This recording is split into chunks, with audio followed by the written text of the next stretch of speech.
سلام خدمت رفقای گل و دوستان گرامی. خواستم در قسمت سرمایه گذاری در اروپا و خصوص در کشور آلمان صحبت بکنم.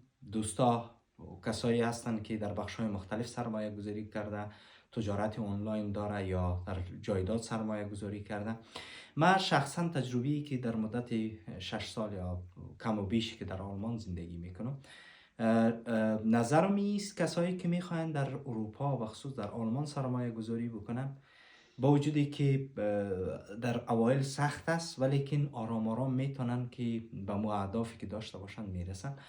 در قسمت سرمایه گذاری ما صرف نظرم است اگر بتانین سر جایداد سرمایه گذاری بکنین، که دوستا چندین بار از من سوال کردن که چه قسم ما بتونیم در آلمان کار بکنیم، چی کارا باید بکنیم، به چه شکل پیش بریم.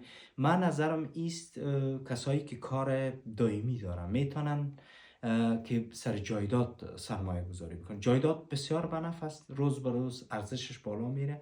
از این که ما یک چیزی تجملاتی بخریم یا یک موتر بسیار قیمتی بخریم، به عوض از این سر یک جایداد یا یک خانه یا یک مارکت سرمایه گذاری کنیم بسیار بنفع است. من نظرم است که چند مورد دوستا در نظر داشته باشن. کسی که کار دائمی داره کوشش بکنه خانه بخرن، هاوس باشه، وونونگ باشه، آپارتمان باشه، هر یک جایداد باشه. این کمک میکنه که شما از کرای خانه پیش میشین. مدت 10 سال که کردیت میگیرین یا از بانک پیسه میگیرین، در این 10 سال شما امی معاشتان که میای امی پولتانه میتونین به عوض کرای خانه برای بانک بدین.